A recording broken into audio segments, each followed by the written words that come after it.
Tiyempo ngayong araw ng kagitingan, nasubok ang giting ng Philippine Coast Guard matapos magpakawala ng flares ang China malapit po sa eroplano ng Philippine Coast Guard sa Kalayaan Group of Islands. Sa gitna niyan, nanindigan si Senator Erwin Tulfo na hindi dapat bitawan ng lugar. Natong Frontline Report.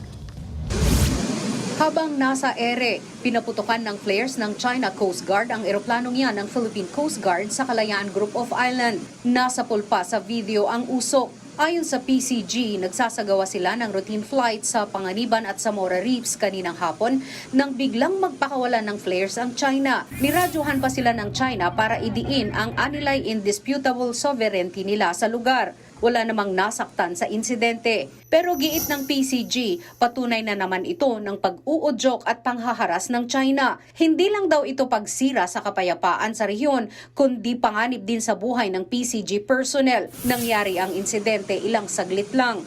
Matapos ang selebrasyon ng Araw ng Kagitingan sa Pag-asa Island, bisita sa okasyon si Senador Erwin Tulfo. Sabay sa pagdiriwang ng Araw ng Kagitingan, inilunsad din ng PCG at Department of Transportation ang bagong Coast Guard District sa Kalayaan Island Group. Pamumunuan ito ng on-site ng isang Commodore level commander. Natanong naman si Senator Erwin kung nakatanggap sila ng radio challenge mula China habang papuntang Pag-asa Island.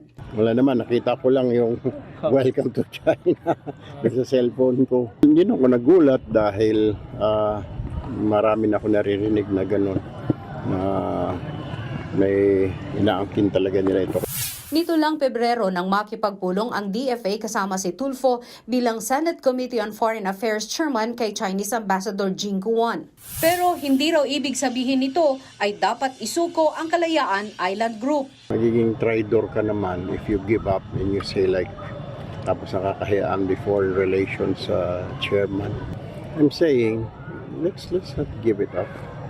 Ano ngayon kung nandyan sila? It's ours.